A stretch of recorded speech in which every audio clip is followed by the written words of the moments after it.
Welcome to another episode of Rewind the Times. And no leftovers. Hey guys, like we promised, we are going by our schedule. I did post a schedule on Rewind the Times and no leftovers. First of all, I just want to give a big shout out. So we did a live stream the other day, me and Colston. It got copy strike because of you could hear, which is so stupid. You could hear the movie Thanksgiving in the background. We didn't get in trouble or anything. We couldn't make no profit. Not that we make money off this channel anyways yet. But I gained 6 subscribers. I went from 182 to 189 on Rewind the Times. But what I really appreciate is if everyone can go to No Leftovers Horror Reviews, that's me and Colston's channel together. We're 1 subscriber away from actually live streaming, and 50 subscribers gives us more. It opens up like more stuff that we can do. So me and Colston made a schedule for the rest of the year that he's going to school, and we're following it starting today. If you guys go over to the post on either No Leftovers or Rewind the Times, you'll see the schedule that we're gonna have. So today, me and Colston, I woke up this morning. I'm off tonight. Colston's gonna head out of here in about an hour. We saw the movie from 2007 called Drive-thru. And this is actually a really good slasher. This is free. It's free right now on YouTube Movies. I'm gonna get it. I went to Pop Movies. That's where I always buy my stuff from on eBay, and they have it. They have it for Blu-ray. So this movie, man, it's a slasher movie. It's got Nicholas D'Angasto. I'm gonna say his name wrong. He's from the Final Destination series. He's actually in Part 5, and a lot of people know him as this. He is Two-Face from the Gotham show. He's the big famous actor in this. So this movie starts off where it's a young girl. Her name is Mackenzie. She's turning 18 years old, and she's having a birthday. And one by one, her friends start to die, and they start to die by this. There's this fast food restaurant. That's why it's called Drive-thru. It's called Hella Burger, and their mascot is really cool looking. Tell me about the mascot. So like their mascot is pretty much a clown, and it has like red hair. But the costume's not like the mascot. It's like the newer version of the mascot. The older mascot just had like the mask with the string in the back, with just like a red suit. The old mascot had like a Coopersville, 1980s vibe. The new one, like Colson was mentioning, it's almost like he's into like metal music. He's got spiky hair. Yeah, it's like spiky hair, like a fire on the. It's really cool. It's actually really cool. It's really cool. His weapon, he has like a butcher knife, but it's like in a different like details on it. Yeah, it's shaped. It has like spikes on it. And every time that he comes on the scene, he's got these big boots like Kiss would wear. They got spikes on him. Kiss the rock and roll group. They got spikes on him, and every time he's on the scene, they play like rock and roll music, and it's really cool. I think and that it talks like a speaker. Yes, yeah, dude, awesome job. Yeah, his mouth is shaped like a microphone. So it has like those like dots in it for like speakers. It's like a grill. It's a grill. So when you go to a fast food joint and you speak to a microphone to talk about your food, it looks like one of those where it's like a speakerphone, but it's his mouth, and he's got like a permanent smile on it. It's a really freaky smile. So this movie, how this movie starts off is these two guys and these 2 girls. They're driving late at night. They think they're homies. They think they're wannabe gangsters. How they were talking was so dumb. Yeah. One of the white people said the N-word. Yeah. They're just being stupid. They're like wanksters, as we call them. They're just really stupid. And they were hungry because they were getting high. So they were hungry. So they wanted to get some food. So they stopped off at Hella Burger. But what's weird about the only thing weird about the beginning has awesome kills, but the only weird part about the beginning is you can tell it's like 1 a.m. and Hella Burger is obviously closed. So why go to the restaurant? But they went to the speakerphone and they're talking. They're like, yeah, can I have a side order of some chicken fries? Like, just really, the guys are stupid, and the guy's like, do you want to upgrade that, or do you want to die? So the other guy in the end that was obviously the killer speaking. And then the guy in the back's like, I'll show him who's gonna die with and then just pulls out a gun. Yeah, and then they show him opening the door. Now, may I remind you, this is a B-level slasher movie. That's something that me and Kelson actually like. When I say B slasher, it's like in the level of a Blood Rage, Fatal Games, The Intruder. Those are all B level movies. Like Thanksgiving, My Bloody. These are funny. Yeah, it's like a funny comedy, a funny comedy horror movie. But it's horror, and the kills are actually really good. But that's what a B level is. An A level to me would be like My Bloody Valentine, Thanksgiving. Those are Hard Eyes. Those are A level slasher movies. These are like B level, and because it has some funniness to it. You also got to kind of like separate yourself. Like, there's a few CGI kills in this movie where you're like, okay, you can tell it's CGI, but it doesn't matter. The budget really went into the costume, I think, and the costume is what really, to me, what really sells the movie. If you have a really good costume for a slasher movie and a horror flick, I can get along with that. And the kills are actually really, really good. So the first kill, the gangster's walking in there and he's walking around and he's like, yo, man, come. He gets on the microphone because he just broke in. Oh, Clowny boy. Yeah, he just broke into Hellaburger and he's like, okay, Clowny boy, come out, be a man. He didn't say Clowny boy. He said Clowny boy. Yeah. Like how you spell like B-O-I. Yeah. Yeah. They're just talking gangsters. So anyways, the clown hops out. And when he hops out, his metal music starts playing. And he grabs him and he's like, welcome to the drive-thru or something. He just says something kind of stupid. And he takes his body and he throws it into a fryer, like something that fries. Air fryer. Yep, that like. It's like this one that you like put fries in, and like it has like those holes, so like the you pull out and you shake it. Yeah, and then just like you put it in. So his buddy walks in. He's walking. He's like talking. He's like, yeah, I'm gonna hella cap this dude. Like just talking stupid gangster shit. So he walks in and he's like, yo, where are you, man? Where are you? And all of a sudden he starts walking and he sees his buddy bent over and his face is in the fryer. And he grabs his buddy out of the fryer and he turns around and his buddy's face is all burnt. Really, really good CGI. I mean, not CGI, good practical You want to know something? He took his face. He's like holding his head and then just pulls the skin off his face. And it's like a I don't know if you guys know those masks that you make like when you like put like those like it's like do you know those little bowls that you put like ingredients and then you like mix it and then you like put into like a face mask. Yeah. Like his face came out like that, like it was all burnt. Yeah. And but they did a good job.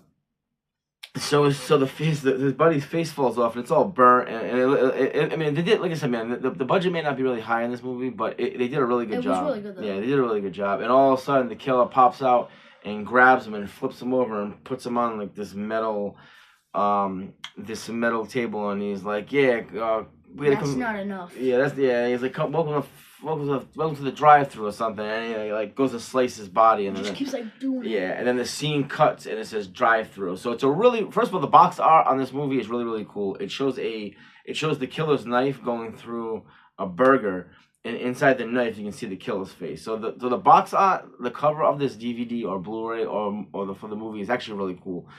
That's another thing too. That if you were in the movie, like let's say back in the day, you were in a Blockbuster Video or a Hollywood Video or Major Video, one of the back in the day when we used to go rent movies. I wish Colson was around. I wish God, my son would have loved this. I wish on Friday night we'd go to like Blockbuster Video and go rent movies. Dude, I would have loved it. This is one of those movies that you would have rented it just based on the cover art. So after that scene, the movie starts off. Mackenzie's with her friend. She's at a party. She's in a rock group. She's rocking out. She's with her boyfriend Fisher. There's a lot of kissing, a lot of intimacy there. There is no nudity in this movie. There's some sort of nudity in the scene in this movie, but they don't show it because it's actually a burger commercial. And when Colson's scene, there's no nudity whatsoever. So instead of like showing the girls breasts, they show like hamburgers, French fries. It's actually really stupid. It's actually funny. It's actually really funny. So anyways, Mackenzie and Fisher, they're sitting there, they're talking, and they want to get close and intimate, and they're talking about how Mackenzie's 18th birthday is coming up, and she can be an adult, and now like the whole new world's opening to her because Fisher wants to go away to college, and they're going in two different directions, which kind of sucks if you're dating and you know you're gonna be breaking up. I don't know. Anyways, Fisher's going somewhere to college, and she's going somewhere, but she wants to go with Fisher. Yeah, Fisher's going to New York, and Mackenzie's pretty much staying there. Yeah, yep. Good job, man. She's staying where she's at.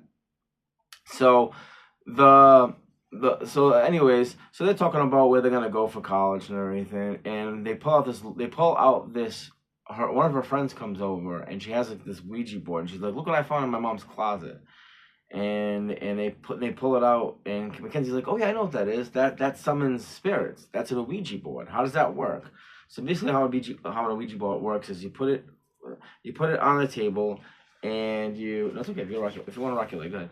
You put it on the table, and you take your hands very very slowly, and you put them. Yeah, you put it like that. Like it's like it's shaped out of a heart, but you have to like. It looks like a heart, yeah. But you have to face it the pointy side, and you have to put your four fingers just your on fingertips, the edge. yeah. On the edge, you can't put it like around it because it'll be covering it. Yep, and you ask it questions. You ask it questions. So the four of them, and this is the scene that made me laugh. So there's like five of them. There's Mackenzie, her two girlfriends, yeah, Fisher and this other boy, and they're sitting, and the guy's like, and the girl's like, if there's any spirits here, what's your foot? If there's any spirits here, can you speak to us? And the guy's like, I think I can hear a spirit. And he's just farts, and I just start laughing because it's so stupid. It's just funny. So they all start giggling and laughing, and all of a sudden the three friends leave. So it's just Fisher and Mackenzie sitting there. And the board, the Ouija board part, the heart-shaped part that you drag on the board, flips over and it starts moving, and it starts moving to these letters NYLPKA. I think I remember them. Yeah. It's N1K0Y8. You sure? Wait, no. There's no Z in it. There's no Z in it. It was N1. B. I know there's a B. B K. OPA. OY8. Are you sure? It doesn't. It's not important. The only reason that we're trying to figure it out. The only reason is because in the beginning of the movie, those gangsters and those girls, when they're the ones that got killed, by the Helleberger killer, that was the license plate of the car. So the Ouija board started to kind of like a Final Destination in a way, started to predict, which is funny because Nick DiGustio ended up playing in that franchise, started foreshadowing some of these things. Like there was another time on the Ouija board where it said Bush, Bush, and no one knew what the hell that meant. So later on that night, Mackenzie and Fisher, they work at this haunted house. And out of nowhere, this girl walks in and she has a shirt on that says "I love Bush," and the killer kills her. So it's like the Ouija board was started to kind of foreshadow these people that were getting killed. Oh yeah, if you guys are also wondering, see now I haven't said this yet. The clown's name is Horny. Yeah, it's Horny the Clown. It's a stupid name, but the reason they call him Horny is because of his horns, not anything else. Like Colson, nothing, no sexual preferences. It's horny because of the horns that he has on his costume. Mm-hmm. Never mind. He doesn't understand. He would not understand that reference. But anyways, that's why his name is Horny the Clown, because of his two horns. So anyways, Horny the Clown, the Helleberger Clown, is just killing all these kids, and they don't know, Mackenzie and all her friends, and they don't understand why. So one night, Mackenzie's sitting, and she's talking to her mom, and her mom's like, I gotta tell you something. And she's like, back in the day, because Helleberger's been around forever, the owner's son, he portrayed, do you remember what his name was? Was it Art? The son? Yeah, the son's name. Because it is kind of important. A little important. I want to say his name is Art. Art or Larry. It's just not coming in my head. It's okay. I kind of want to say his name is Art. A-R-A-R-T. Wait, was it Ronnie? No, it's not Ronnie. No, if you said it, I want to say it's Art. Because she says it to Artie. It is Artie. Yeah, no, it really is. Good job. See, that's what I mean. That's Colson's forte. Good job, Artie. So the owner's son, Artie, he dressed up as the mascot back in the 80s. So what happened was one night, he was kind of a geeky kid. He was kind of didn't have a lot of friends. Well, it was his 18th birthday, and he had a crush on Mackenzie's mom. So she lied and said that. There's also kind of things before that. No, I don't know. No, because when they came back to school when Mackenzie with the pictures and stuff. Yeah, that was before it. Yeah, that was yeah. But that I mean that part wasn't super important. It really it wasn't. I mean, but it was a cool scene. Yeah, it was a cool scene. Yeah. Okay, we'll tell that scene real quick. There's a scene where it's just that she's looking for her camera. She lost her camera. She can't find it. She found so this guy Larry, The janitor of the high school finds it. Lenny gave it to her, and then she lost it again. But whoever had it, we all know it was Horny. Yeah. He was taking pictures. He took when those people in the beginning died, he had the camera. He took pictures of them, and Mackenzie found the pictures and was hanging them up. Then Horny took a picture of her, and Mackenzie found it. Which is weird because he took a picture of her instantly in the same spot that she was standing. That part is a little weird, but go ahead. That part was a little it didn't make sense. And Mackenzie sees the picture and she's like, "What the heck?" And then it shows Horny's view and he's like, "Say cheese." Yeah. And he just comes out of nowhere. Yeah. He starts chasing her around the school. He likes the scene, and it is a cool scene while he's chasing her in school. So it is kind of a cool scene. He chases her into in the gym. And before this, there was a girl that was getting changed for gym. So while Mackenzie runs to the gym, he just talks to the announcer, which the principal speaks through, and he says like these things about Mackenzie. She sees like a light, so she goes over there, but it's actually her friend's head in a microwave. Yeah. Okay. Yeah. So yeah. Sorry. Maybe I shouldn't have skipped the scene. Yes, you're right. So yeah, it looks, now this scene looks like a scene from Saw, because like Saw the movie, it's like her head is inside of a microwave. And he like chained the door so she can't open. Well, yeah, he chained the door and he chained it on hers, and he puts the microwave on, and all of a sudden her head blows up, explodes in the microwave. It's actually a really cool scene. I shouldn't have skipped that scene. It's actually a really, really cool scene. So all of a sudden, after that scene, then she goes home, and that's the scene where this is where it gets to her mom and her sit down and they want to talk. Mackenzie's kind of freaking out. She's like, "Mom, I don't know why this is all happening. I'm about to be 18. My life is about to start." And she's like, "Listen, I got to tell you a story." So she tells the story of when she was young, Mackenzie's mom, her and all her friends, Artie, the mascot, the son's owner, he was the mascot back in the den of Helleberger.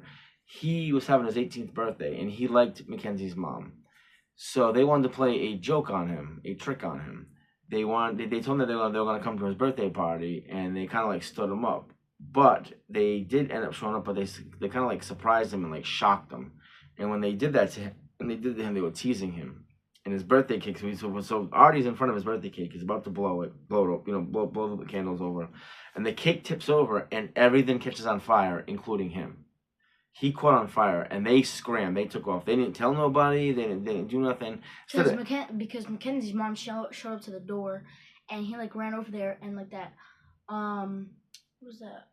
And Charlie, Mackenzie's mom boyfriend, he came out of nowhere with like a butcher knife and the mascot, and scared Artie, and then Artie fell, and then. And he like fell over the table, everything, like the cake fell, and then all the candles, there was like 18 candles pretty much, and like everything caught on fire, including him. Yeah, including him, and obviously they make it look like maybe this guy died, but he really didn't.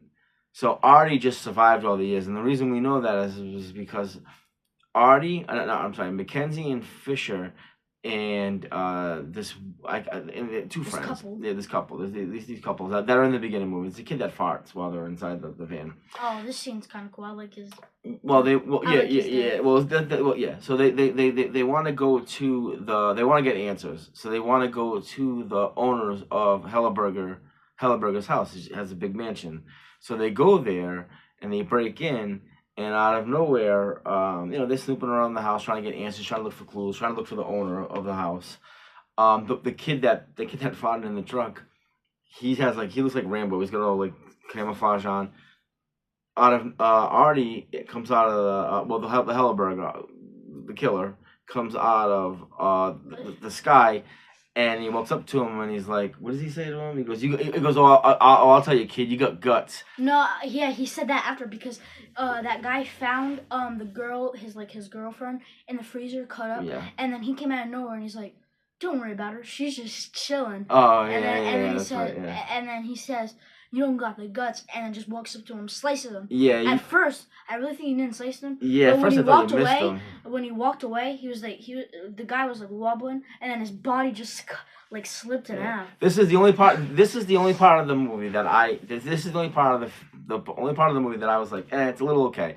And the thing I also like about this movie, I love what what Horny says sometimes. Oh well, yeah, he's always like joking around, like I love how he says, "Oh, don't worry about her, she's just chilling." Yeah, well, that's the comedic part in this. Yeah.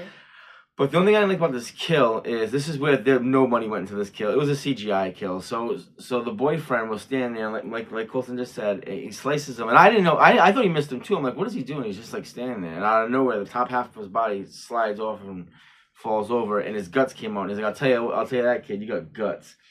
And it is funny. It is funny, but you can tell it's CGI, and it's really bad CGI. Like it's not.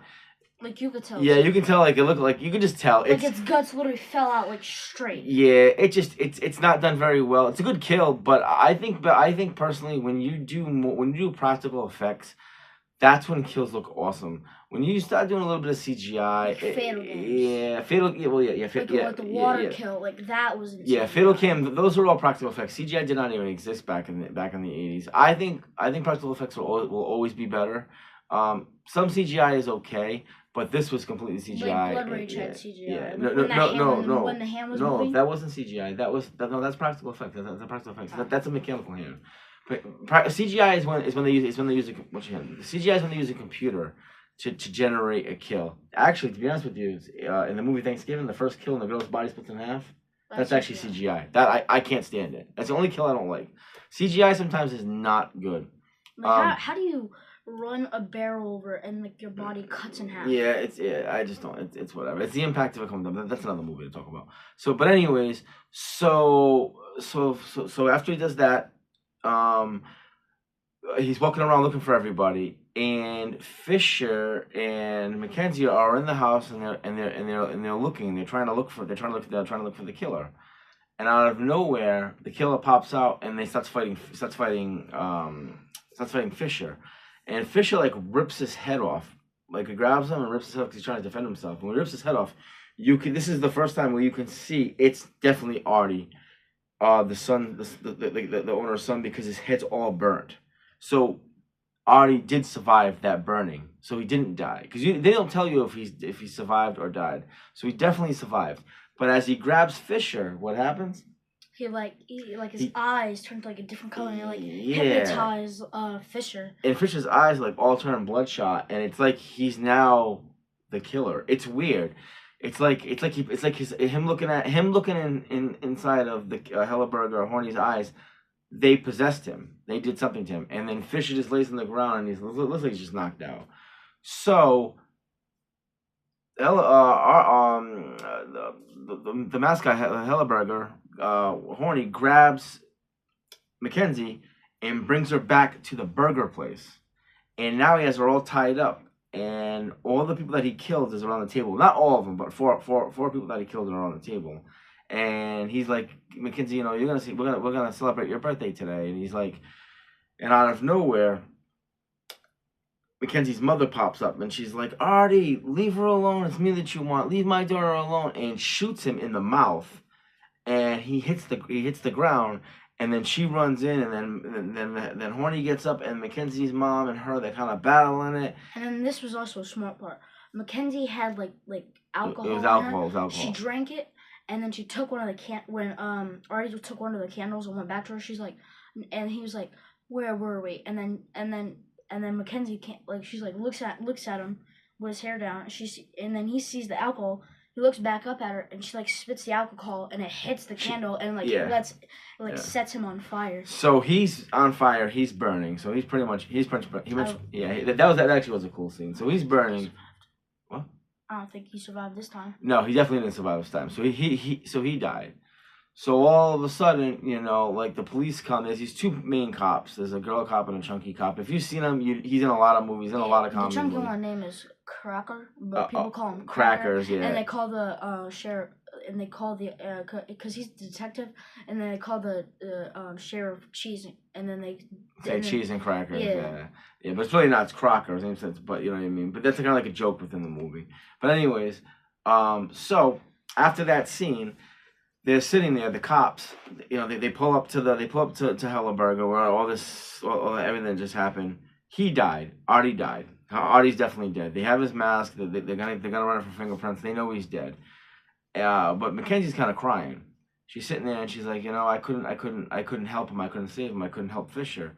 And then the detective turns around and goes, no, Fisher's alive. He's barely hanging on. He's gonna make it through the night, but he should be able to make it through the night, but he's still alive.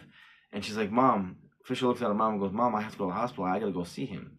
So the next scene that they show is they show Fisher. He's laying in bed and he's got tubes all to him and everything. He's laying in bed. He's got the gurney on, the hospital gurney on, and he's sitting there. And you can just see his eyes. They're kind of like rolling back and forth.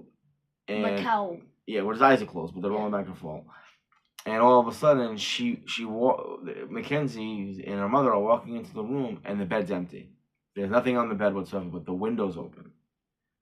So Mackenzie walks to the window. And her mother goes, do you think this is over?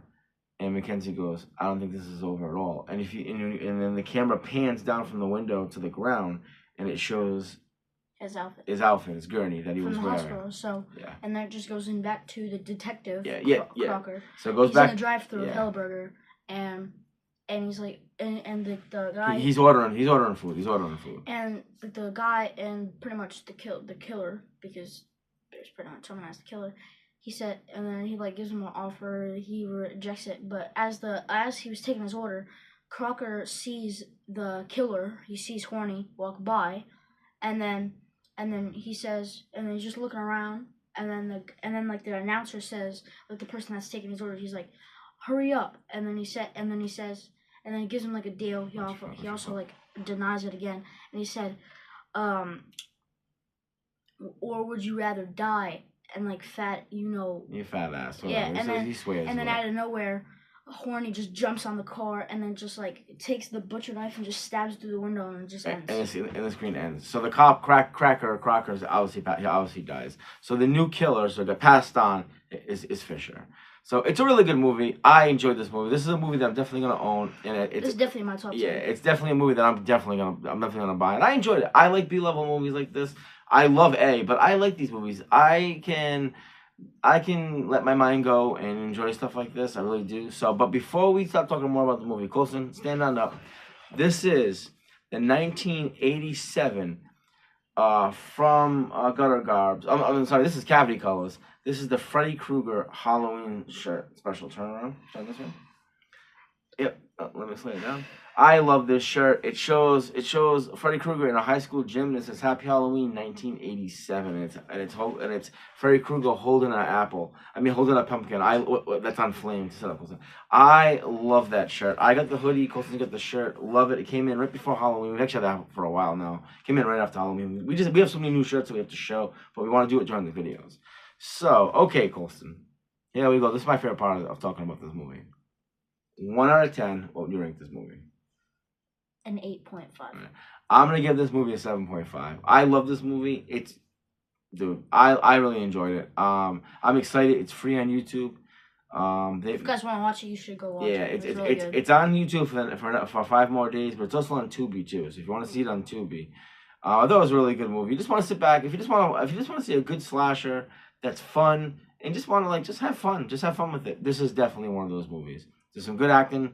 There's some really good gore and kill scenes. You're going to really enjoy the kill scenes. So, speaking of the kill scenes, Colson, what is your favorite kill scene in this movie? It's kind of hard. There's actually a lot of good. There's some really good kill scenes. There is some.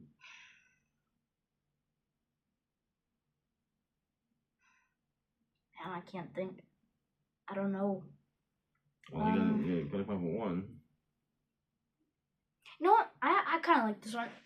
I like all of them, but this might be the one I like the most. I don't know. No, what's your favorite? And it's like with these girls, like the girls that were with the boys. It goes like after like the Mackenzie plays like this like rock music, and like the killer's comes out of nowhere because they found the dead bodies in the trunk. Mm-hmm. The killer comes out of nowhere and just like stabs her in the head.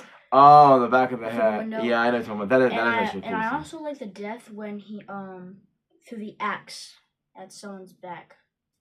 Who was that he threw it at? Oh, the guys in the ball pit. In the fun place at there, he comes out like the ball. He's pit, hiding in the ball pit. and he says, "Did someone say pork?" And he like throws the axe at the guy's head and like shows him like actually hit him in the head and like his head all split. No, those are my two favorite kills. Alright, so my favorite kill is the one in the gymnasium where the girl's head blows up in the microwave. That because what's really cool about that kill is when Mackenzie walks into the gym is all dark, and all of a sudden you just see a light pop on, a microwave light pop on, and it's Mackenzie's friend. And her head's in the microwave and it explodes. And there's something about that scene. When she exploded, Horny came in the gym, and he teleported. Oh, I don't remember him teleporting. I just remember him running. It's weird because when they play music, they showed a shadow from the door, and then he teleported right next to him. When they play music, it's weird. It's like this. What's weird? He doesn't teleport, but what it does is this is what they do. When his music goes on, and this happens a lot during the movie. It's like the music plays very very fast, and it shows him like run, disappear, run, disappear, run, disappear. I don't think he's necessarily teleporting. It's just the way they introduce him running. It's weird sometimes. And sometimes when his music played, he was kind of like killing too fast. I don't think he can kill too fast. Like in the beginning, like he was like stabbing him like really fast. Well, that's because it's going to the beat of the music. That part didn't. That part never. I understood that part. It's just going. It's rock music. It's going to it's killing to the beat of the music. That part didn't bother me. That actually kind of made it. Why would he kill slow when it's playing rock music? So that actually made sense to me. Okay, so we ranked that movie. We gave our favorite kill. Here's my favorite part. If this was in a NECA figure, would you buy it? Yes. In a heartbeat. In a heartbeat. I would like buy like 3 of them. Yeah, I would. I love the costume is so colorful with the blue and the red and the flames and the weapon that comes with them. I would definitely buy Only one weapon will come with him, but the thing that they should do, yeah. They should make 2 heads where one head showing him.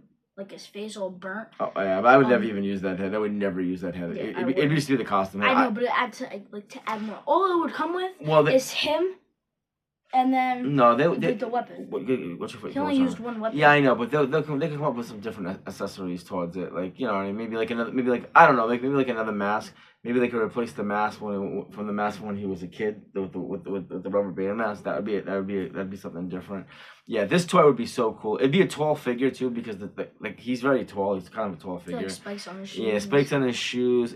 The costume is awesome. It's very colorful. I love the blue and the red and the horns, and I love the flames. It's awesome. Like like the flames on his He cool. Awesome. I'd love to see that could do something like that. Maybe if the movie gets a sequel. It came out in 2007, so it's a very old movie now. So, but you never know. 18 years. Yeah, you never know. All right, guys, we're gonna let you go, Colson. So we're gonna give you a preview of what's gonna happen next time. Colson's coming over in 2 more weeks. Not this Friday, coming up the following Friday. We're gonna watch a movie and do a video. We don't know. We're definitely going to do H2O though. Yeah. We don't know which movie and which video yet. But that's the scan. We gave you a schedule, and we're definitely gonna go by it. I feel so much better now about the schedule of our channel. That I don't have to stress out no more, and I do stress out sometimes. So, all right, guys, we're gonna let you go. We gotta bring Colson home. He's gonna head out here. He's gonna head back to his mom's house. So, listen, everybody, take care. Remember, God first and family. Make sure to like and subscribe, and we'll see you in the next one, guys. Take care, guys. Peace, guys.